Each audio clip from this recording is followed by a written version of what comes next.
a very special election night edition of Why Wasn't It Better? I am your host, Patrick Darms. And I am your co-host, Anton Paras. And we have a guest who you heard very recently, as recent as last week, Sean O'Connor. Welcome back. Welcome back, Thank you, Sean. guys. Hey, thank you. Glad to be back. This is going to be a much more fun podcast for sure. Much more fun movie to talk about. I feel like Halloween 3 was fun to talk about. Fun to talk about, maybe not fun to watch. So let's say the viewing was better overall. Definitely not the easiest film to watch. I felt so nostalgic for Halloween after our recording. I just had to go watch more Halloween films, and then also I put out some pumpkins in the front yard.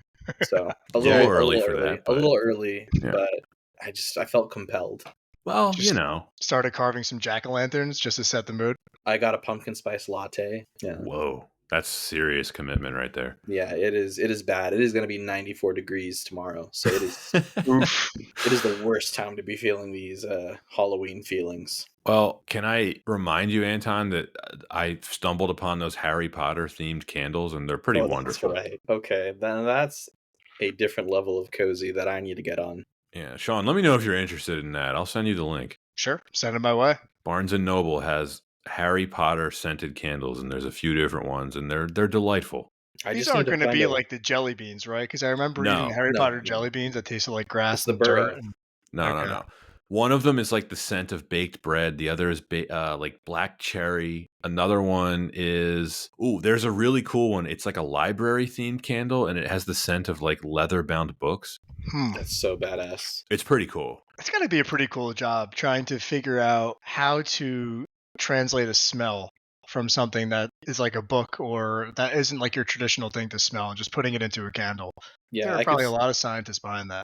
There is. I could see it being a really cool job, but then for like a really bad company, I could see it being one that you just absolutely hate and you don't put love into, hence all of the like $5 candles at Target. Just all of the Bath and Body Works candles that smell like all those seashells. like awful like chemical smells. Yeah, they just inject the smell and they're like, it's good enough. Well, this will be like an ultimate sidebar, but Anton, if you jog your memory, we talked about this on the Hannibal episode like a year or so ago. Oh my gosh. Sean, you've seen that movie Hannibal. There's a really brief scene where the FBI is trying to track down this letter that Lecter sends to Clarice, and it's like scented, and they're trying to figure out with these there are actual like scent experts that they hire to figure out like where each scent comes from. And of course, being the total nerd that I am, I looked into this, and it is a real profession. There are people who have super sensitive senses of smells, and they are hired by, as you'd imagine, like perfume companies because they're just experts at kind of like a sommelier with wine, like same thing. So basically, if you go to college and you major in scentology, you can either join the feds or join a perfume company. You could. The crazy part is I read a Reddit AMA with one of them, and it's like a gift and a curse because they're so sensitive to smells, they can't live anywhere near a city because it's just disgusting. And like one of them was saying his sense of smell was so good, he unfortunately knew the moment his girlfriend started cheating on him and who she was cheating on him with. That is a different level of just nuts plot twist. Yeah. No idea how Air Force One turned into this, but yeah, well, I mean, it's still the same theme of a scary time of the year, right? Maybe that's a good segue. Election day, because we were talking about Halloween. Scary times continue. For as far as we know, part of the country might be on fire right now. So I hope not. But hey, it is election time. We'll do our best to keep it light. You know? Yeah, it's a fun movie. Not very polarizing, just a good old-fashioned ride. You're right, Sean. This movie is not polarizing. Air Force One, I don't think I've ever really heard a negative thing about it. Everyone seems to like it pretty well, right? I think anybody that grew up in the 90s or was alive in the 90s and was older that watched this movie, yeah, I agree with you. I feel like it's just a good time, right? There's really, if you were watching it at that time, nothing you can really pick apart too much. Has everything you would want in a good action movie of that era. Our listeners may be wondering why we're even covering Air Force One if everyone seems to like this film. Well, we sort of just alluded to it.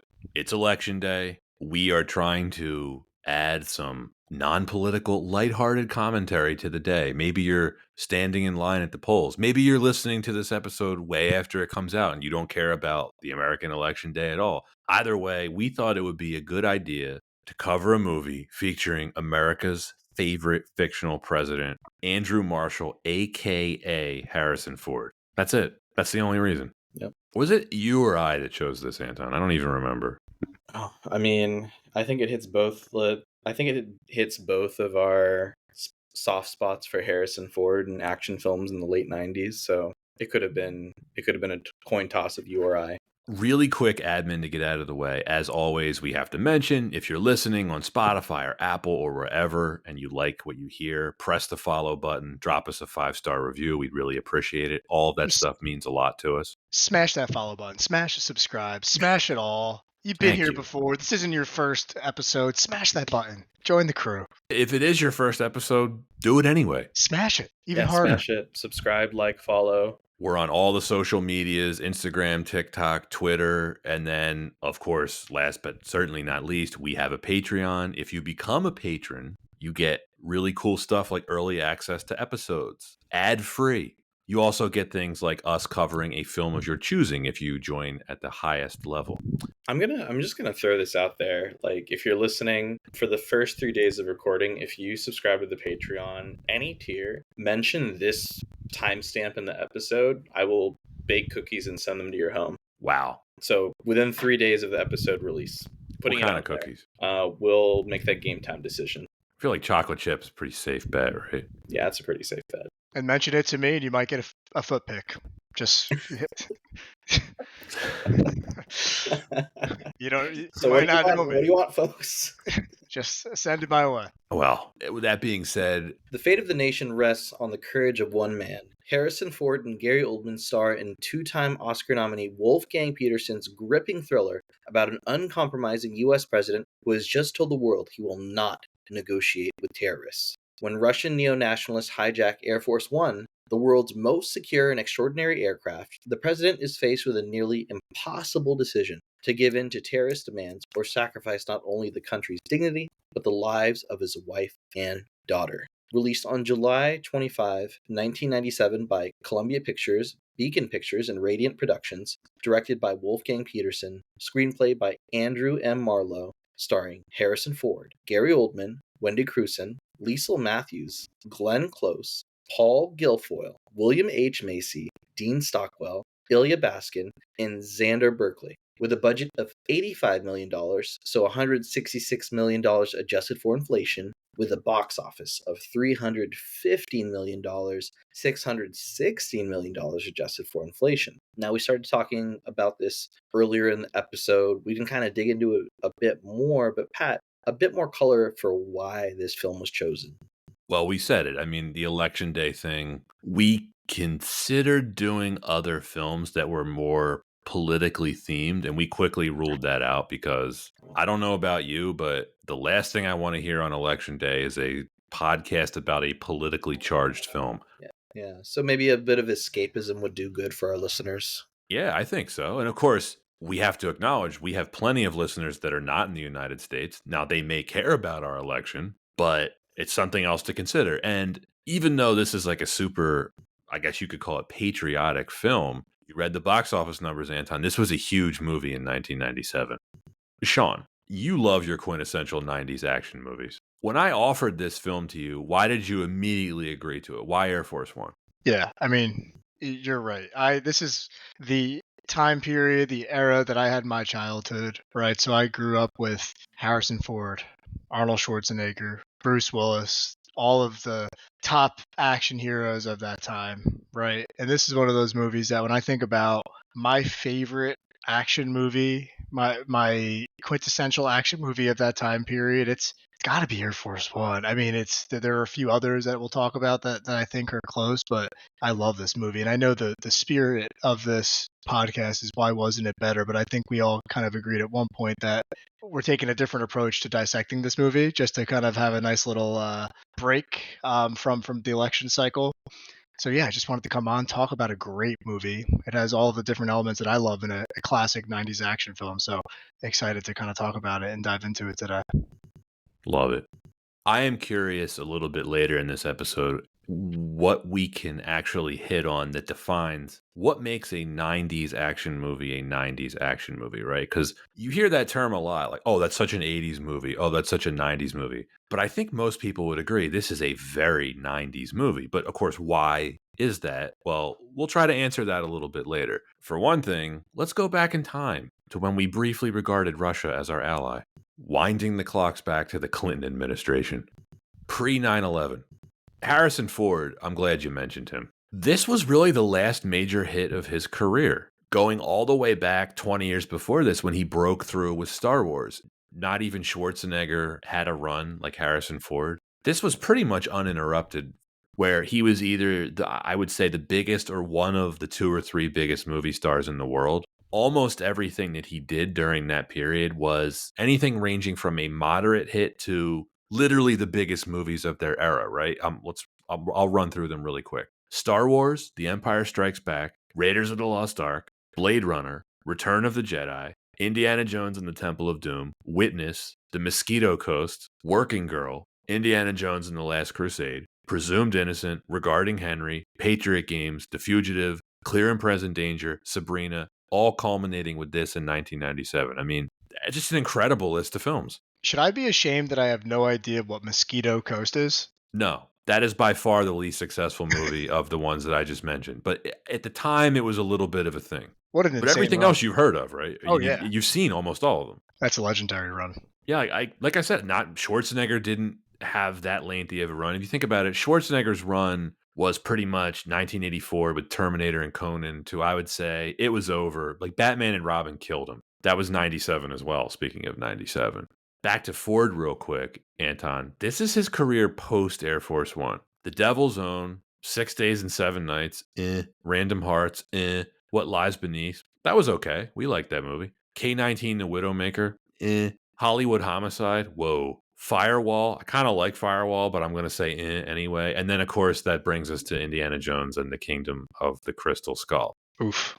Yeah, it's a bummer. We talked about this before the recording, but when it comes to the golden era of Harrison Ford, we didn't really get to see that in theaters. You know, Pat, I mean, we're very close in age, and I feel like I've seen that golden era of Harrison Ford either through VHS or DVD or some re-releases in theaters. Otherwise, every other film after that you just touched on, not necessarily his best work, but still the man has staying power. I don't know. My family and I, we were lining up to go see Hollywood Homicide. Isn't that the one with Josh Hartnett? Yeah. Yeah. Believe it or not, I saw Firewall in the theaters. I kind of like Firewall, but like it wasn't a hit. It actually makes sense if you think about it, right, Anton? Because like when this movie came out in 97, he was 55. Just based on age alone, like that is really the time when a lot of actors, especially who are in action type movies, will start to slow down. And yet, he's going to be in the next Captain America film coming out next year. Yeah, and as a Hulk, so that'll be fun. Yeah, I don't know how I feel about that, but Oh, he's going to be the Red Hulk? Is that confirmed? yeah, oh yeah. Yeah, I mean it's not too much of a spoiler because that was the character in the comics. So Okay. we're just getting ready for it. Well, they showed it in the teaser trailer, so it's not like they're hiding it. Yeah, what movie did I just see and I saw a Red Hulk? And I haven't watched a Marvel movie in quite some time, just because they've kind of fallen off. And yeah, the last preview I saw was a Red Hulk, and I had no idea what the hell was going on. What movie did I just see? The new Alien. I think they showed it for the new Alien Romulus. That must have been it. Yeah. Back to this Air Force One, right? The other part of this too. It's basically the end of Harrison Ford's prime. It was also, as far as I could tell, one of the last successful Die Hard type movies. Die Hard comes out in 1988. I can't even tell you how many action films ripped off that template, right? Die Hard on a blank, Die Hard on a train, Die Hard on a plane. This is one of the plane ones. There's a couple different plane ones, right? This is certainly one of the best ones, one of the best versions of Die Hard, right? If not, I would say this or Speed are probably the two best versions of that. Ooh. Just not Speed 2 Cruise Control. Oh, no. We can't turn the ship around. I would say Air Force One holds the edge a little bit over Speed. Really? That's a spicy take. I like it. Sean, how many times did you see this on cable in the 2000s? Countless times. I mean, I'm pretty sure. I'm pretty sure I also own this on VHS. I know last week we spoke about Halloween. I owned all the Halloween VHSs. I have to think that this one was also in the family VHS collection. This got, I don't know how much viewership, because it was on TNT pretty much uninterrupted for like 10 years. This was also a film that, even though it was rated R, it was one that like my friends' parents would let us watch just because they probably wanted to watch it too. Like, I remember my dad went to see this in theaters and I wasn't allowed to go because it was rated R. And I remember being like really mad. Maybe this is a thing for like 90s action films that are rated R. Not very gruesome. I think just the right No, level of violence. no, this one isn't that gruesome. There's a bunch of blood, but as far as like violence in movies goes, this is not very violent. Little Very neck tame. snapping here and there. Very tame compared to nowadays. Yeah, or like the '80s stuff. Well, a film that we covered last season, Anton, On Deadly Ground, that was far gorier than this. Yeah, but that was a little campy. Was a little campy. Speaking of '90s action, this could be us millennials just reminiscing about our youth, but I think it's safe to say action movies were just way better then. Yeah. I'm gonna read you both what came out just in 1997 alone. So obviously this film, Air Force One. We also got The Fifth Element, Con Air, Face Off, Starship Troopers, Tomorrow Never Dies, Men in Black, The Lost World, Jurassic Park, The Game, which is not really an action movie, but I'm throwing it in there anyway. I'm also going to include Titanic and LA Confidential. Not action movies traditionally, but movies featuring great action. That's just 1 year. What a year. And Unbelievable. Each year that you keep going to in the 90s, either forward or back, it's just so many great titles. And I brought this up before and I'll say it again. The days of like the hyper masculine action movie star are basically over. Because Yeah, now you get guys like Timothy Chalamet, right? And, Instead yeah. of Harrison Ford. yeah, you get very wiry, thin, young white men like Tom Holland. I would say we're still getting a little bit of it with stuff like, Chris Hemsworth was in those Extraction movies on Netflix. I really liked those. The first, I didn't see the second one. The first one was very good, though. Yeah, I like the second one. So I think they're still alive, but they're certainly not dominating the box office like they used to. I mean, No. a lot of the films that I mean, Titanic was the biggest movie ever made at the time, but a lot of those were hits, right? Like, Air Force One, huge hit. Con Air and Face Off did really well. Tomorrow Never Dies made a lot of money. Men in Black was the second biggest movie of the year, I think. The Lost World made a lot of money. I mean, you just don't see those kinds of performances from action movies nowadays, at least not the same way. As the No. light dies on Harrison Ford's action career, the light starts to increase on Nick Cage's action career of Con Air and Gone in 60 Seconds. He was in Con Air and Face Off in the same year. It's unbelievable. What a hero. He's And having the a year little before this, renaissance. he was in The Rock, which is one of the best action movies ever. Bigger 90s movie star, Nick Cage or Harrison Ford? That's a good question. That's so hard. You got to throw Schwarzenegger in there. You have to throw Bruce Willis in there. Harrison Ford was a bigger movie star. Was he a bigger action star than Nick Cage? That's a good question. I don't know. He protected the Amish. Maybe not. I don't know. I don't know how to discuss that any further. Let's do the production history. This film's screenplay was written by Andrew M. Marlowe, who sought to construct a great action movie centered on the President of the United States. He told Sci-Fi Wire, quote, "I wanted a situation where nobody could come to help. Air Force One, the actual plane, is such an icon of the United States, and it represents freedom. It symbolizes everything that this country is about. So what happens when it's compromised? When that is no longer a safe place and nobody can come to help? As Glenn Close's character says, what are our airborne scenarios? Well, there are no airborne scenarios. How are you supposed to protect somebody on the plane once the plane is in the air? So to me, that was a really great equation to have a really fun action movie with something substantial at the heart of it." End quote. I like how this guy thinks. It's also possible that he just saw Die Hard and he was like, let's put that on a plane. I'm not complaining either way. It's a great concept. And I think that's one of the reasons why this movie works, right? It's just, you're like, oh, the Air Force One gets hijacked. Okay, I'm in. Simple enough. When Marlowe originally pitched the screenplay to Beacon Pictures, the producers wanted Kevin Costner for the role of President Andrew Marshall. Now, Costner was interested, but he was busy filming The Postman. Shout out to The Postman, if anyone's ever seen that. I actually like The Postman, but I don't think I'd call it a great movie. It's no Air Force One. It's no Air Force One. And Costner actually recommended Harrison Ford instead. And this really stood out to me because this has to be one of the only times where Ford wasn't the first choice. His salary was $20 million for this. Not too shabby. That's 1997 money. Not bad for a runner-up. Not at all. Anton Ridley Scott was originally going to direct this. That would have been a very, very different movie. I think it would have been great. Would have been 4 hours long. I think the script was bulletproof enough where Scott couldn't have ruined it. Probably, if we're thinking of a Ridley Scott Air Force One, maybe a few more, I don't know, maybe the speeches would be a little bit longer in the film. I think there would have been more slow motion. Oh yeah, I could see that. Definitely more slow motion. Ridley Scott, we love you sometimes. Wolfgang Petersen ended up getting the job. Petersen had originally wanted to work with Harrison Ford in the 1995 film Outbreak, but the role ended up going to Dustin Hoffman. Shout out to Outbreak, which is another 90s movie I kind of like. Yeah, dang. Haven't seen that one in a while, though. Gary Oldman passed on being the villains in The Lost World, Jurassic Park, and Speed 2 to appear in this. Smart move for Gary Oldman. That worked out because he ended up being in this and The Fifth Element, which just, again, career year for Gary Oldman. Yeah, love me some 90s Gary Oldman.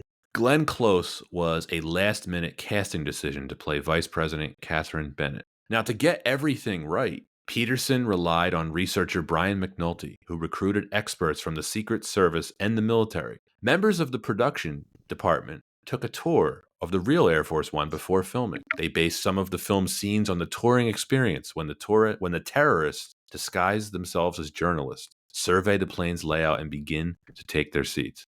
The character of Deputy Press Secretary Melanie Mitchell was based largely on the real-life tour guide, and the crew felt uncomfortable having to film the character's execution scene. The usual Air Force One is one of two modified Boeing 747-200s, officially designated as VC-25s. To represent it, the filmmakers rented and repainted a Boeing 747-146, which had originally belonged to Japan Airlines, from the cargo carrier American International Airways, AIA, and the paint job alone cost $300,000. Gibbs, the treasonous Secret Service agent, originally had a backstory in the script, but it was trimmed out for time considerations, and filming lasted from September 1996 to January 1997. A large chunk of location filming took place in Ohio. General Radek's palace, seen in the film's opening, was portrayed by two locations in Cleveland, Ohio. The exterior was Severance Hall, and the interior was the Cuyahoga County Courthouse. The Russian prison where Radek was incarcerated was the Ohio State Reformatory, previously seen in The Shawshank Redemption. Ramstein Air Base, Germany, was portrayed by Rickenbacker Air National Guard Base in Ohio. Paul Atanasio was brought in as a script doctor to work on the film prior to shooting, and despite this, Marlowe estimates that 90 to 95% of what you see in the finished film is from his original script. Randy Newman's original score was rejected by the filmmakers. Petersen said he found it to be so bad he thought it was a parody. Jerry Goldsmith was hired as his replacement and had only 12 days to deliver a finished score, which he did, with assistance from Joel McNeely. The first track of the soundtrack, quote, "The Parachutes," end quote, was used by Donald Trump during his campaign for president of the United States in 2016. President Bill Clinton, who was in office at the time of the film's release, enjoyed the film so much that he actually saw it twice, giving it good reviews. He pointed out, however, that the real plane didn't have a parachute ramp or escape pods like the aircraft in the movie. In response, Wolfgang Petersen predicted the future models of Air Force One would incorporate such security features. Sure, Bill. Try and throw us off the scent. We all know. Yeah, I don't think they're going to give away classified info like that. We all know they exist. You know, the real plane doesn't have that. 79. It has a 79% Rotten Tomato score. It became one of the most financially successful films of Harrison Ford's career. It was the fifth highest grossing film of 1997, behind which four? Titanic. Correct. Jurassic Park. Lost World, yeah. Titanic. Oh wait, we already listed Titanic. Mm-hmm. I already said to the last Shawshank Redemption? No, Shawshank was 94. What'd you Fifth say, Element? Anton? Fifth Element? Nope. It's very, very obvious. Maybe for you with the answers. Yeah, but I'm a nerd. I know this stuff. Men in Black is one. Yeah. And believe it or not, Tomorrow Never Dies is the fourth, the Bond movie. I can see that. So what's interesting is if this movie was made again in 2024, even if the terrorists didn't win, everybody would die because the Boeing plane would crash. So that would be an interesting plot change. Peter Parker's landlord wouldn't be able to figure out the software. I want my rent. Question for you both. If they were going to make this in 2024, this would just be direct to streaming, right? You would think? Probably. I mean, I don't know if there's an appetite for this same exact plot with a modern twist. And I feel don't like think so. maybe producers would feel the same way and say, you know what, let's test this on Tubi. The other part of this, I guess we can have this discussion now really briefly. It's like, does this specific film even get greenlit post 9/11? I don't think so. Probably not. Not immediately. No. And, you know, I mean, when is the last time you've seen a movie like this really greenlit and put into theaters, right? I know we have our Netflix movies and Hulu, right? But like, when's the last time we've seen an action movie like this, like a blockbuster, other than a Marvel movie, right? Or a DC movie? Well, I mean, conspiracy films with kidnappings, with like an espionage tinge. I mean, we had The Gray Man with, what was it? With Chris Evans, Ryan yeah. Gosling. That was Netflix, though. Yeah, that was Right to Netflix. That was Netflix. About 10 years ago, we got White House Down or whatnot. With Gerard Butler? Or Yeah. is that Jamie Foxx? Which was the one with Jamie Foxx? Well, that's the thing. No one knows because there's one of them's called Olympus Was Fallen. I don't know which one was which. It was What like the was same the- 6 month span. What was the one with Chris Rock as president? Head of Chris State? Rock is president? Head of State. The comedy? Oh, man. Oh, Yeah, no, totally has nothing to do with this. It just kind of came back to memory. Man, that was that one movie with Chris Rock as president. He walks into the party and then the one dude in front of him gets assassinated. Yeah. Yeah, I don't know. This would be really interesting if they tried to make this now. I don't know that it would be really different. Things back then were just so much lighter, right? In the 90s, we didn't have social media. There wasn't as much access to the news, right? Tensions were just a little bit lower between neighbors, between people, right? This is one of those movies where it doesn't always need to make sense, but you were there to enjoy the ride. You knew what was going to happen every step of the way. It was the same formula that you've seen in Die Hard and Con Air and every one of these movies around that time frame. But you were ready for it, and you were willing to kind of sit along and watch these terrorists die one by one as they conveniently stepped away from the group, right? And you knew it was going to happen. But you know, people were open to I think watching something like that back then. Now I feel like there needs to be some sort of message or purpose or some sort of just meaning behind movies that are made now for them to really be, I think, in the box offices, unless they're a Marvel movie. It was a simpler time for sure, but It was. I guess Anton, save it. I would say as we dig in, I know that we have a commercial break.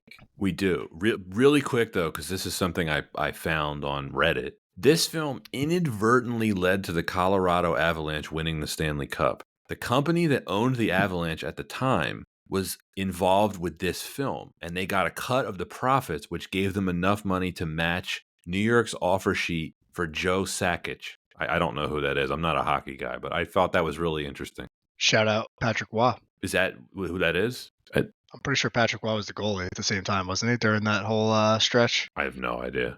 I'll look it up during our That's as commercial far as break. my knowledge goes. And with that being said, it's time for the ad break, and then we'll talk about why wasn't it better. Today's podcast is brought to you by Sprizzy. Looking to skyrocket your YouTube channel's growth? Meet Sprizzy, your video's ultimate matchmaker. Their tailored ad campaigns connect your content with viewers who are already looking for videos like yours. With Sprizzy, you're not just getting views, you're gaining subscribers who are genuinely interested in what you create. Are you ready to boost your reach? Visit Sprizzy.com today and let's launch your channel to new heights. Sprizzy, the smarter way to promote your YouTube channel. Okay, number one reason, this is Die Hard on a plane. Is that even a bad thing? Not at all. I mean, No. It's even when you think of like the film Die Hard, how original is that? Pretty original. I mean, concept of kidnappers in a building and having to break them out, and having an individual come in and like save the day. I don't think it's necessarily that original, but it's the different takes and the actors you use and the flavor that you put on it that can make it a success. The execution of Die Hard was original. There, I agree with that. I think this film could have easily been a lot worse. I think about, have either of you seen Passenger 57? Mm-hmm. Okay. I don't think I have. I really like it, but I don't think it's a very good movie. It's Wesley Snipes. It's basically Die Hard on a plane. Wesley Snipes plays a cop. This pseudo terrorist escapes and takes over the plane. He's not a very good villain though. It feels like just a lower rent version of it. I like it, but it's nothing close to this. And I think the big reason this film succeeds, in addition to the cast, is the direction of Wolfgang Petersen. He's a big, or he was a big name in Hollywood. He passed away a couple years ago. He's done some really big movies. I don't know if the average person would know his name, but Sean, you know his work. Das Boot, The Neverending Story, Enemy Mine, In the Line of Fire, Outbreak, Troy. Wow. Really good work. And I think he does a wonderful job directing the action in this film. Yeah, I mean, you're right. This easily could have been terrible. I think of that Steven Seagal movie where he's the chef on the cruise ship in the Navy. Under Siege? Under Siege. I mean, it's almost exactly the same as far as plot goes. Oh, yeah. And it's I mean, did I watch it and kind of enjoy it, turning my brain off? Yeah. But was it a bad movie? Also, yeah, right? This was able to kind of keep you entertained, but also not feel like it was overly cheesy. So you're right. Could have been the direction of Wolfgang doing that. Under Siege 2 on the train. I like it maybe more than Under Siege 1. Yeah, this confined location action stuff, I think it's pretty hard to pull off, and Petersen really does it. Anton, we talk about this a lot with action films. Spatial geography, it's perfect in this film. You always have a good sense of where the terrorists are, where Harrison Ford is, where the hostages are. You're never confused about what's going on. And I think really early on with that tour that the press secretary gives to Gary Oldman's character and his gang, you get like a really nice visual layout of how the plane is set up. Now, obviously, we've all been on planes. Some of us have been on 747s, wide body plane, whatever. Air Force One is quite different. And in the first 20 minutes or so, they do a really great job of establishing like where everything is. And it pays off later in the film because you're like I said, you're never really confused about where the action's taking place. I want a quick clarifying question. Am I remembering correctly that the call signal Air Force One designates literally any plane that the president is on? Correct. Yep. So it's just this particular one frequently being called Air Force One because it's just the typical plane that the president flew in this universe. And Correct. Probably also in our universe. They have their own plane. Yep. It's the head of the fleet, the Air Force fleet. And for the same reason, when the president is traveling on the helicopter, it's called Marine One because it's flown by the Marine Corps. And then, of course, the vice president's plane is Air Force Two. I can't be the only one as a kid growing up in the 90s after seeing this movie, getting obsessed with what was below your seat on an airplane, really thinking those tunnels existed with escape pods and cargo bays and just all these inner workings that Harrison Ford was hiding in. Like, wow, that's what's below my feet on planes. I really want to go see that. You are definitely not the only one. What's the other one, Anton? Executive Decision with Kurt Russell. And I thought you were going to say there was another thriller on a plane, Red Eye. I don't know if you remember that one. I do. Not with Cillian Murphy? Yes. Yeah, I wasn't thinking of that one, but thank you. And yes. Rachel McAdams. Yeah. Kind of an underrated thriller. Cool concept. Yeah, it's not a bad film. It's like a really big plane. Yeah. Have you seen Flight Plan with Jodie Foster? I was just about where she thinks she's going crazy. She thinks her son's missing. And that's another one. We might have to cover Flight Plan. Oh yeah, that's a fun movie. Definitely cover that. Yeah. I apologize for the dog barking. I don't know what's going on in the background. Maybe it'll filter it out. Let's hope so. Yeah, this film is just so simple, right? Memorable, a little cheesy, but that's what you got out of these 90s action movies, right? That is definitely something that is missing from a lot of modern action movies. It's like, just give me like 3% cheese. Yeah, we need really fun one-liners, clear bad guys. Don't make me think too hard. Very one-dimensional bad guys. Brilliantly acted, but one-dimensional. Very one-dimensional. I mean, how about that one terrorist going to the escape pod area? All of the people are jumping out of the plane with their parachutes, and he decides to put an oxygen tank on the door on a moving plane and shoots the oxygen tank to open up the door and causes a huge explosion. I mean, talk about simple-minded terrorists. That's just a classic 90s goon.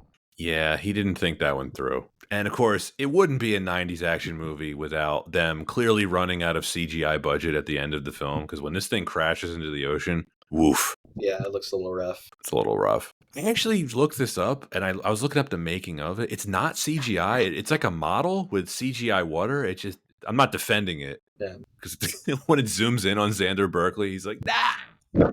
Good use of explosions in the film, though. I have to say that. Yeah, when Yeah, the when fuel tanker catches on fire, you're like, uh-oh. Yeah, that was cool. Anton, we got a Jerry Goldsmith score again. it is just killer. Like, it's so patriotic. Well, that's why a certain presidential candidate decided to use it. And that's as political as we're going to get on today's episode. Yes, it is. But I It's think not of his this best film, work, Jerry Goldsmith, but it's still Goldsmith, so it's still good. but it's solid, especially with like a time crunch to just get it out. It's very Yeah. impressive. 12 days. I was very curious to look into the rejected Randy Newman score. What would that sound like? How bad was it that Petersen thought it was a parody? Was it on Ima- xylophone? Imagine being a professional and doing something almost your entire life, and then you show your work to somebody and they actually think you're trolling them. I mean, you have to cry after that, right? There's no. And we're talking about Randy Newman. He's like one of the most accomplished Hollywood composers in the industry. You know what I mean? Like this he's an Oscar winner. But Like Randy Newman, Sean, I don't know if you're familiar with his work. He did all like the Toy Story scores and a lot of the Pixar stuff. Like that's Randy Newman. yeah, but Randy Newman's also known for having a very particular sound. Yeah, that's true. You've got a terrorist on the plane. Maybe that's it. Kazakhstani. Randy Newman insisted on singing for the soundtrack. Maybe that's why. Oh my gosh. What would he have be like? What would the song be called? Like "Get Off My Plane"? You gotta get off the plane, and there I go. Radek for Kazakhstan. General Radek. Again, Wolfgang Petersen. This is great popcorn entertainment. I have in my notes here very much of its time. It's a perfect post Cold War, pre 9/11 film that could never be made today as is. Very, very specific period of time. I don't know why, but I kept thinking of like that whole communists are bad, and that's why we're gonna have Russians as the bad guys in films. And I just kept thinking of Red Dawn, where it was like that was Classic. really on the nose. I mean, there was a really long time, post Cold War, like this was your standard, like these are your villains. Even so much, right? You get it in Rocky and Bullwinkle. You got it in Rocky too. Yes, you do get it in Rocky. I mean, it is a fact that the CIA puts money into Hollywood, so it wouldn't be surprised if they had some sort of money in some of these Cold War era movies. Didn't they put money into Red Dawn, or am I completely misremembering that? Wouldn't surprise me. I mean, that was wouldn't huge surprise me. propaganda. Yeah. I mean, it had some killer promotional like movie teasers. Like there was one where I think the Russian army had overtaken a McDonald's. I don't know if you guys seen that image. Oh, Pretty iconic. I know what you're talking about. Yeah. Oh, Red Dawn. Are we gonna have to cover that? I think so. the original or the remake? The remake. I would rather talk about the original. The remake probably fits the bill for why wasn't it better more. But I'm like, Sean, I think I remember talking. That came out when we were in college, right? I think I remember talking about that. Like, well, this is obviously gonna suck. Like, I was excited for it in college though. really? For the sole fact that I was a huge fan. I mean, I'm a huge fan of the original one, so I was like, "Ooh, cool!" And like, I wasn't jaded yet by like Hollywood remakes. You're like, I was young and naive. Oh yeah, absolutely. All right, I'm that's in the fair. same boat, Anton. I mean, Four I Loko was was a excited drink in for it. college. It was a very different time. ooh, shout out for Loco, original recipe. How many times did we drink Four Loko in a movie theater? The original blend of Four Loco, I drank way too many of them. Probably took a few years off my life in the grand scheme of things. It was a weird drink because you really only needed one. Right. Any more than that, like that's an evening. Two really sent you down a whole different dimension. I love how you phrase that, Anton. Like, any more than that, that's an evening. Then kids were just blacking out and dying, so they were forced and pressured to change the recipe and take the energy drink component out of it, or at least the dosage of it. Dang, 2000s. Oh, the 2000s. What a time. Yeah. Well, okay. Let's move this discussion forward a bit. Next reason, the pacing and the ending. I think for the majority of this film, the pacing is very much on point. Mhm. We get a pretty good action scene to open the film up where the U.S. Special Forces are storming General Raditz's compound and they capture him. Yes, I did say Raditz and not Radek. Goku's brother Raditz. Right. Oh, not Vegeta? I think Vegeta was his cousin, I was wasn't gonna it? Or, say Vegeta didn't have any siblings for the longest time. Oh, he just showed. Okay, and who was Yeah, Nappa related to? No one. no one. He was. Okay. I think he was just someone that his dad said, "Hey, like, hang out with Vegeta." Okay. All right. I apologize. Anyway, General Radek, he gets captured, and then we get President Marshall, former governor of Iowa, and a Republican, according to the novelization. Who knew? He gives a brief, very threatening anti-terrorism speech, and then they hop on the plane, and within a few minutes, the plane gets taken over, and we are off to the races. Quick question: was it a believable address? Do we feel like we could have gotten that from a president? Now, probably not. Yeah, I mean, what's a No, close one? What's anything close that we've gotten to like a very like? I think after Osama bin Laden was killed, we I kind was of going had to a say that. very we kind of had a very like, whoa, this is an intense address. Yeah, that was a great speech from Obama, and he was just like, "This is what happened." And then I think the other one that springs to mind is Bush's 9/11 speech. Yeah, agree with that. Other I than think that, I can't think of anything. I think my favorite Bush speech is when he's addressing everybody on the golf course, and he goes, "Now watch this drive," and then just dings a golf ball straight down the fairway. That's pretty good. Oh man. Oh, the Bush years. The takeover scene in this film is incredibly thrilling. It's really well choreographed. It's like a really intense 5 minutes. I remember seeing this as a kid, and I was on the edge of my seat the whole time. It was so awesome. Yeah, this film does a great job of building tension and with the spatial geography kind of increasing the tension, knowing what's within close proximity, who's in danger, and how close like either the danger can be alleviated or intensified. When you see Gibbs shoots all the Secret Service agents. Super nonchalantly. Yeah, and then what does he rolls the smoke. He opens the gun vault. He rolls the smoke grenade down the hallway, and then he just starts like walking away real calmly. You're just like, "What?" Yeah. Oh, we are in for it. First 90 minutes of this film, I think, are fantastic. Really well paced. We get one obstacle after another. It's moving along really nicely. We get Gary Oldman. He's negotiating with the vice president. Marshall's doing his thing below on the below decks. He tries the phone. He dumps the fuel. The plane has to refuel. Then they go to the parachutes. It's wonderful action stuff. On the last rewatch, though, I did notice something. This is how I feel about it. This movie is like 15 minutes too long because Marshall rescues the hostages, right? He kills all the terrorists, including Gary Oldman, whose name is Korshinov, in case you didn't remember. And then General Radek gets killed when he's attempting to get out of the prison. I think that's where the film should have ended. It would have been about an hour and 40 minutes. But then Air Force One is suddenly attacked by the enemy fighters, the MiGs. They have to fend off the MiGs. Then the plane's too low. The plane is too low on fuel to land, and it's too badly damaged. So now they have to escape. And then Gibbs reveals himself as the traitor. Then we get the zip line stuff. Then the movie ends. I mean, I think it's cool to see Han Solo flying the Millennium Falcon, but I found it anticlimactic. After Gary Oldman's killed, I think that's where just the film should have ended. You're so right. I feel like Gary Oldman's the best villain in the film, hands down. And also another instance of another fun Die Hard parallel with a British actor with a European accent. Yeah, you could argue that it dragged a little bit after Gary Oldman died. I wouldn't say it dragged too much, but the pacing definitely slowed down. It goes on for 20 minutes. I Harrison mean, Ford just casually landing a plane. I mean, we had to sneak that in there, right? yeah, I mean, having to kind of think of I'm trying to think like how do we sell it from the producers' minds of like the length of the film isn't going to be like a huge difference, I think, unless like they calculated like we needed X length as like kind of part of the writer. I don't even know if it's really it's a flaw. It's just something I really found on the last rewatch. I'm like, why didn't the film just end here? Because we had to do the traitor thing, right? Like Gibbs's fate had to be revealed. Mm-hmm. I thought it was interesting how all the terrorists were dead. It's like he probably could have just parachuted away with the rest of the hostages beforehand, right? Remember, he chooses to stay with the president. It's like probably could have just floated away.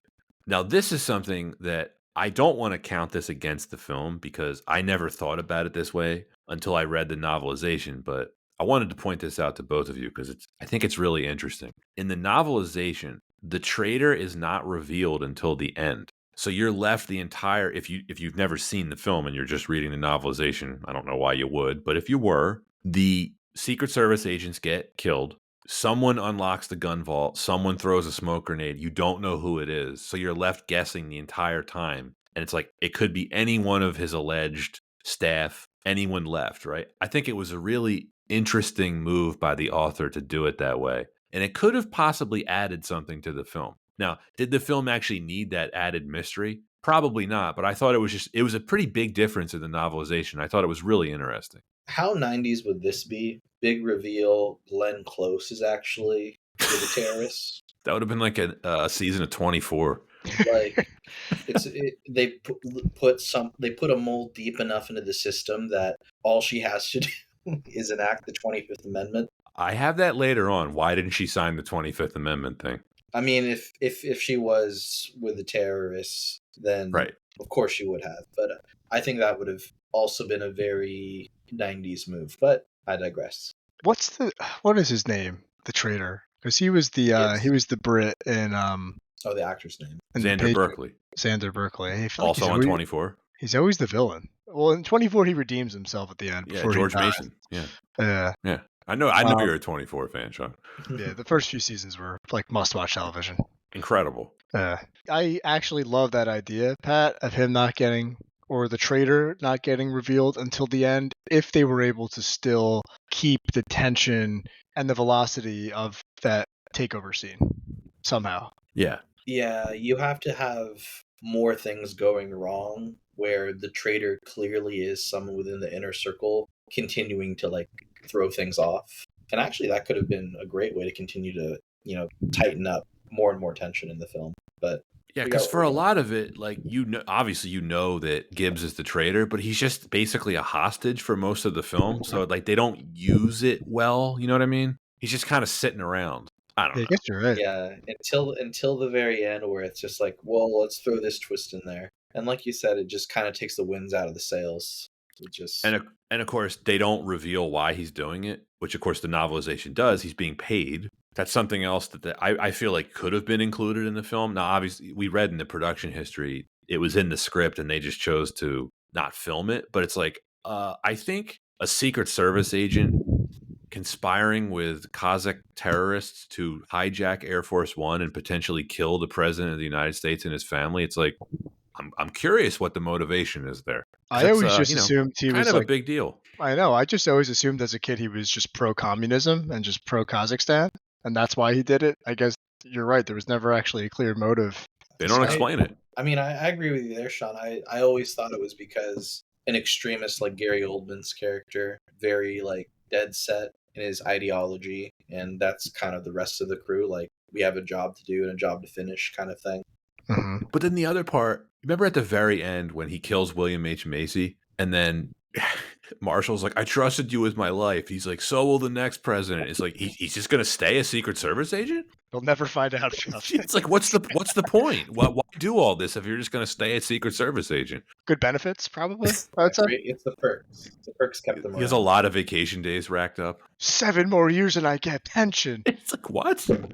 He's really in deep. It's basically The Departed. We are overanalyzing this way too much, and I love it. It's fun. It is fun. Next reason, let's talk about Harrison Ford. 54 when he filmed this, he could still bring it. Yeah. He's awesome here. Such a great role for him. Like, you can see a lot of like fake tough guys in Hollywood. Harrison Ford is one of those real like tough guys. Like, he's not someone that you would want to necessarily like square up with in a fight. Especially after he crashed his plane and just kind of got out unscathed. Twice, right? Didn't he crash 2 planes? Yeah, I mean, not many people could do that in real life and actually survive and then just kind of walk off and then crash it again. He's such a fascinating star because, like, number one, like you said, he looks like he can win a fight. Number two, if you think about something like The Fugitive, you just immediately accept the fact that he's a surgeon. It's just, you don't even think about it. You're like, Harrison Ford, of course he's a surgeon. And like, there's not a lot of actors that can do that, both of those kinds of different roles. Yeah, a detective, a surgeon, an archaeologist. Yeah. Smuggler. Yes, a space smuggler. A lawyer. Talking about presumed innocent, Anton. Jeez. Was he in Double Jeopardy? Is that another movie he was in? No, you're thinking Tommy Lee Jones. That's why you're thinking of The Fugitive connection. You're thinking of The Fugitive. Yeah, okay. I like that movie a lot. Presumed Innocent. I Anton, you know. got to see Presumed Innocent. It's so good. I don't think I've seen it either. Oh, it's so good. I mean, it's becoming a name again because of the streaming series, but the original film is great. Yeah, even now, I mean, it's interesting reading about Harrison Ford and his relationships with the cast and crew that he's worked on different sets. Just like very stand up guy. Most of the time. Yeah. This is one of the definite Family Guy memes of Harrison Ford. Just give me back my family. Exactly. That and him where there was a period of time where he had an earring in Hollywood. He did. Yes, Hmm. he did have that earring for a while. Oh my gosh. That was No, around this time, right? I need to Yeah, Google because that. he had it Oh, he had during. one earring, Sean, and it I don't know. Him and Morgan Freeman and Michael Jordan. It was a 90s thing, I guess. Another thing, too, this really fits into the first two Jack Ryan films that he was in. Mhm. Like, obviously, this isn't a Jack Ryan film, but it really feels like a series continuation because if anyone's ever read the Clancy novels, Jack Ryan actually ends up becoming the president of the United States. So it's like, this really just fit in very nicely with that whole theme. We need another Tom Clancy release in theaters. They don't have a great track record. I mean, I still enjoy them. Did you see Without Remorse? I did. Yeah. Eh, They butchered that yeah, novel. not great. Not No. great. What do we think of Ford's performance here? Like, where do you rank this on the Ford scale? This is definitely from. I have to give this a very strong "Give Me Back My Family." So this is an iconic performance by Harrison Ford. He goes through a lot of emotions here. None of it's cheesy. He's like on the verge of tears in some scenes, and like at the same time, there's this rage on his face. Like he is going to get out of these handcuffs and just deck this guy. Yeah, I mean, easily, no question, top 10 Harrison Ford movie. You could probably make the argument top 5, depending on who you talk to and how you want to measure what's a good movie, right?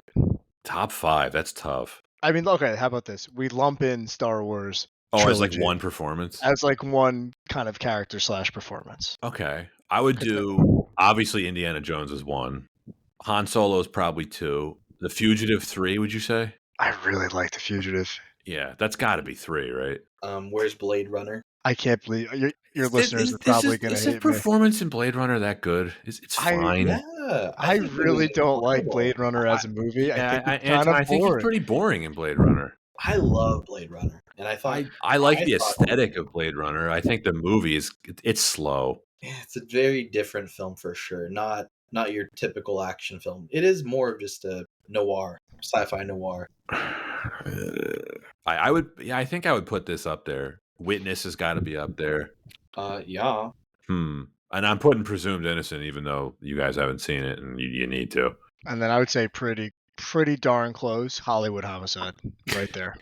Like obviously Firewall, Random Hearts. I need to look up his entire list of movies, but yeah, I it's up there, right? If you're counting the trilogies kind of combined, right? Obviously, if you're going to expand the first 3 Indiana Jones, if you're going to expand the first Star Wars, then yeah, this is not in the top 5. I like how we are all correctly saying the first 3 Indiana Jones. I mean, after that, talk about money grab. Yeah. Get off my plane. One of the most famous lines of the 90s. The other underrated line from this movie, which I love, is if you give a mouse a cookie, he's going to want a glass of milk. Which is obviously, there's that children's book, which I assume came before this, which is where they got it from. But I like it. I'm amazed a real life U.S. president hasn't used that line when talking about negotiating with terrorists. I figure this film set the precedent. We don't negotiate. That's right, we don't. Let's talk about the rest of the cast, because that's probably the other strength of this film, right? It's just like how many good supporting actors there are in here. And that's why it's not cheesy, right? Like there's a little bit of cheese in here, but ultimately you get a guy like Harrison Ford, you surround him with Gary Oldman and a great group of character actors. It's probably going to work out okay. Gary Oldman is so over the top and he's amazing. I love him. This is one of my favorite Gary Oldman performances. He is acting his ass off. He's totally heartless. And he still manages to make the character a human being. Now, is he one-dimensional? Yes, I would agree with that. But like when he executes that press secretary lady, That whole scene is just intense. who does he execute first? The national security advisor? Mhm. But you knew that guy. You're like, all right. As soon as that guy's like, oh, I'm the one you want to talk to, you're like, okay, this guy's not making it out of this room. When he kills the Melanie Mitchell, the press secretary, it's Yeah, like that you lady. think he's not going to do it for a second, and then that's when the movie gets real. You're like, oh boy, Yeah, that poor lady. terrifying. He's Um, so good in this type of role. Gary Oldman, just fun to so watch. top 5? Is it a top 5 Gary Oldman performance? So I need to look up all of That Gary Oldman. I don't know. That's harder to rank because he has given so many amazing performances, but he doesn't do anything like this anymore. He does much more dramatic stuff now, and I understand why. He's older. He's just in a different part of his career. Things are a bit more dramatic, a lot more subdued, but still well acted because it's Gary Oldman. Right. I mean, Was he- Dracula has to be on that list. He's incredible So in that good. movie. Was he the villain in Leon the Professional too? He Yes, sure was. he Yeah. sure was. That's in my top 5. Yeah. Yeah. I mean, he's amazing as Jim Gordon. I love him as Sirius Black. Yep. In the Sirius Harry Potter Black films. He's got a lot yeah. of good stuff. The Dark Knight trilogy. Tinker Tailor Soldier Spy. Yeah, Gary Oldman is a treat, and in this film, he's just a great villain. He can just sell it really well. He can be over the top, but you know it's over the top, but it's not grating. Sometimes when you get like an over the top villain, it's just too cheesy and you can't enjoy it. Think any Steven Seagal bad guy. Oh, you didn't like Michael Caine in On Deadly Ground? That's a little different. I think Michael Caine was phoning it in from another country. He definitely was. Have you seen that, Sean, On Deadly Ground? I have not. I'm It's not going to very, say very bad. yeah, but I'm it's not going to entertaining. do it. I'm not going to say do it, but maybe if Do you it. have some spare time. That's all I have to say. I'll add it to the list. I'm sure it's on Pluto TV. Yeah, I was gonna say, whatever you do, don't pay for it. Okay, Glenn Close as the vice president. What do we think? Just enough Glenn Close. Yeah. She was solid. She's good. Did she fail at her job though? Like, why wouldn't she sign the 25th Amendment document to have the president declared incapacitated? He was a hostage. I think that was trying to speak to like the viewers like hopes of she's believing like he's fine, like he's getting through this. I know he's handling the situation. Well, if it was a season of 24, we know what would have happened. I always thought it was funny in 24. It was always released in the earlier seasons, just based out of LA.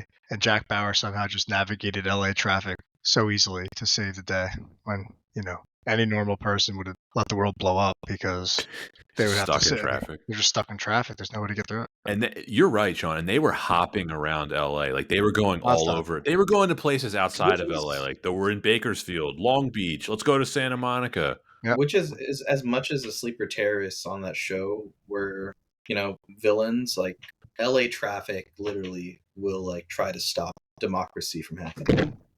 Even at night. Oh yeah, Like, there's it's traffic horrible. at night. It's horrible. All right. Air Force One, the cast. I'm just going to rattle off some names. William H. Macy, Paul Guilfoyle. I thought it was Guilfoyle.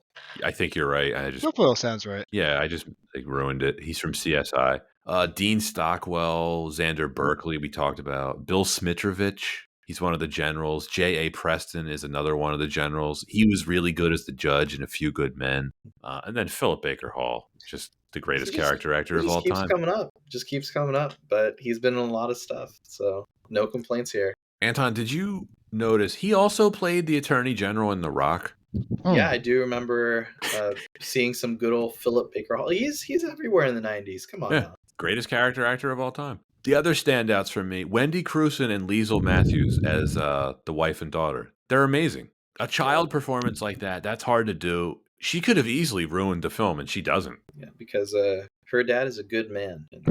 Right. She says that, a couple times just so we're aware. There's nothing worse in a movie than when the child is the most annoying character in the entire movie. It really just completely destroys the movie, and I'm glad this wasn't the case. Sean, I think we've talked about this. Like, I think it's an episode you expressed interest in being on, but War of the Worlds is the worst offender of this. Oh my god. I don't know if I could watch. I might actually have PTSD if I watch that now as a father. The potential for that alien invasion and those invasion scenes are so awesome, and that film was on track for such legendary greatness, and it gets completely ruined by the child performers in that film. Completely ruined. I mean, that son, I don't even know his name.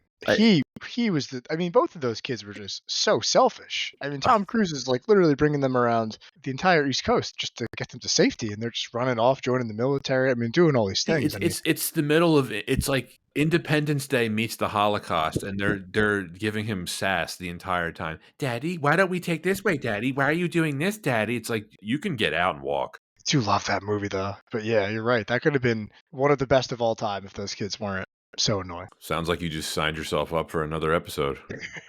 I would love to rewatch that and talk about it. I haven't seen it in a while. It's the 20th anniversary coming up soon. The sun just disappears, then just comes back. Shows up at the end of the movie without a scratch on him. He really does show up at the end. He's like, "Hey guys, what's up?"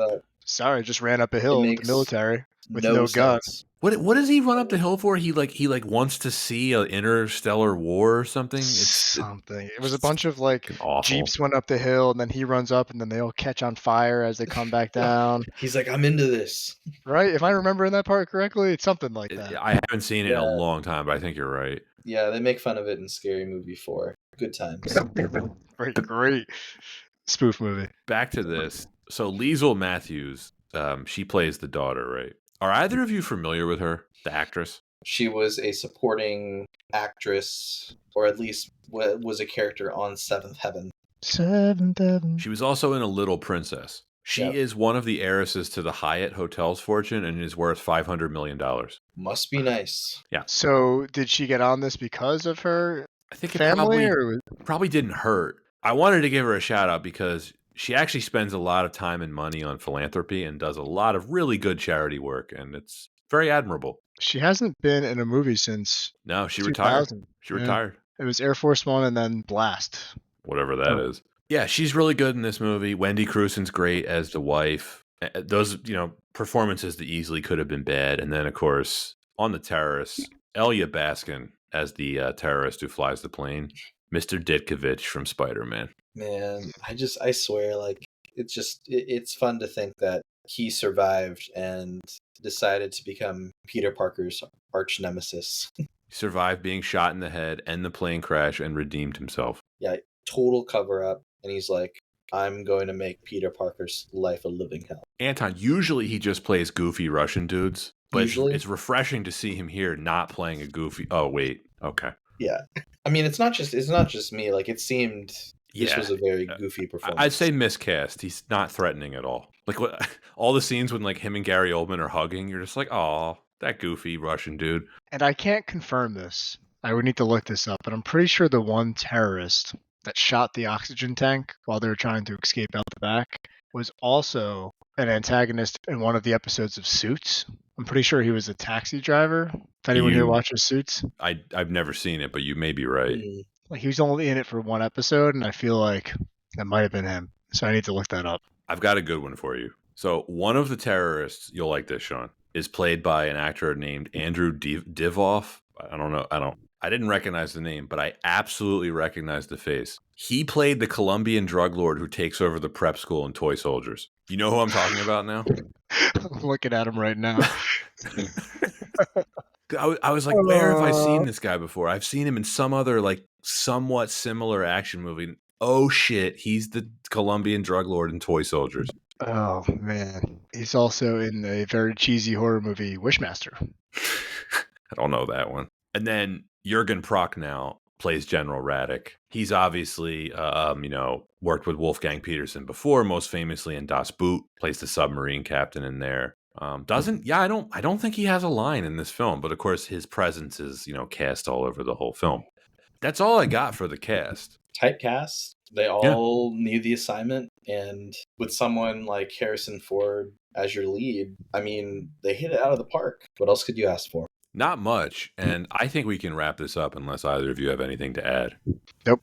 This was a fun one. This was fun. Sean, you're the guest. Would you like to go first? Sure.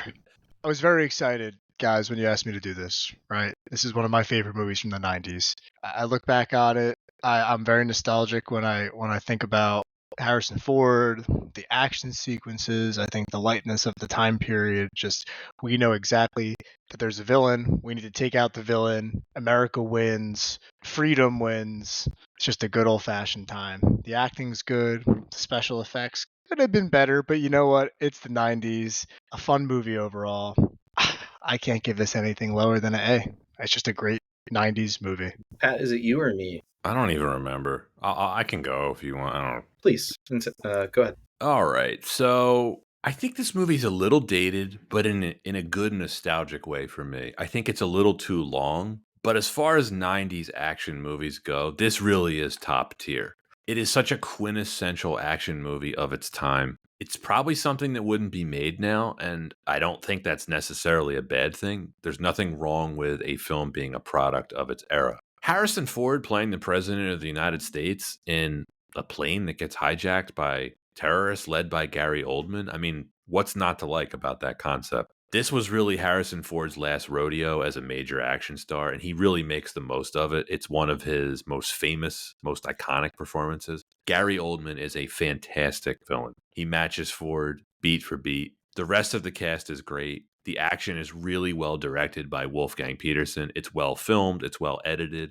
It actually got an Academy Award nomination for its editing as well as sound. No coincidence.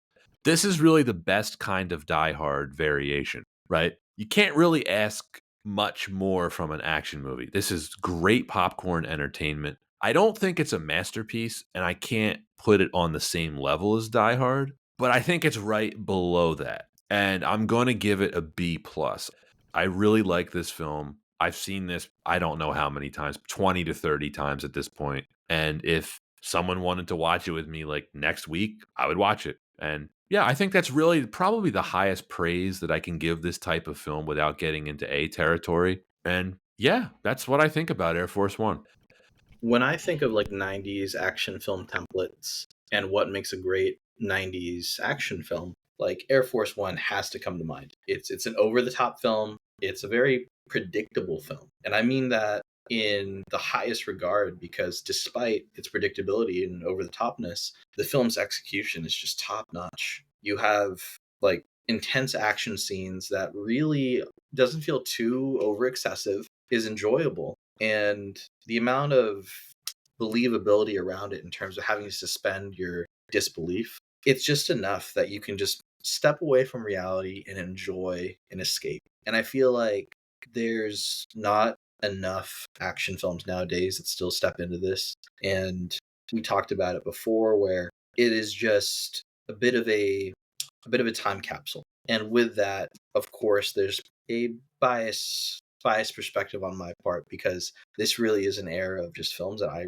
really enjoy, but at the same time, we can look at and say objectively, like we had a great performance through and through. Harrison Ford really just knocked it home, and the rest of the cast too, along with a great score and just very tight film. Maybe some pacing things here and there, but overall, I feel like this is just such an enjoyable film.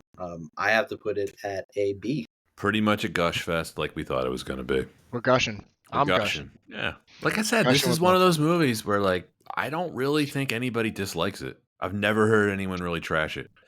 That is it for Air Force One. I hope everyone had a wonderful election day 2024. Oh, it was great today, this Yeah. election day. I loved every second of it. Just so much going on. Well, next week's episode, Anton, actually. Oh, you know what? We're releasing 2 episodes this week. Ooh. Yeah. So the episode that listeners will be hearing later this week is The Spy Who Loved Me, a James Bond film. And then the week after that, it will be Moonraker. We're doing a back-to-back for Bond because The Spy Who Loved Me and Moonraker are pretty much the same film. Little double feature. Yeah, a little double feature. That's right. Well, that is it for Air Force One. Yep. See you next time on Why Wasn't It Better?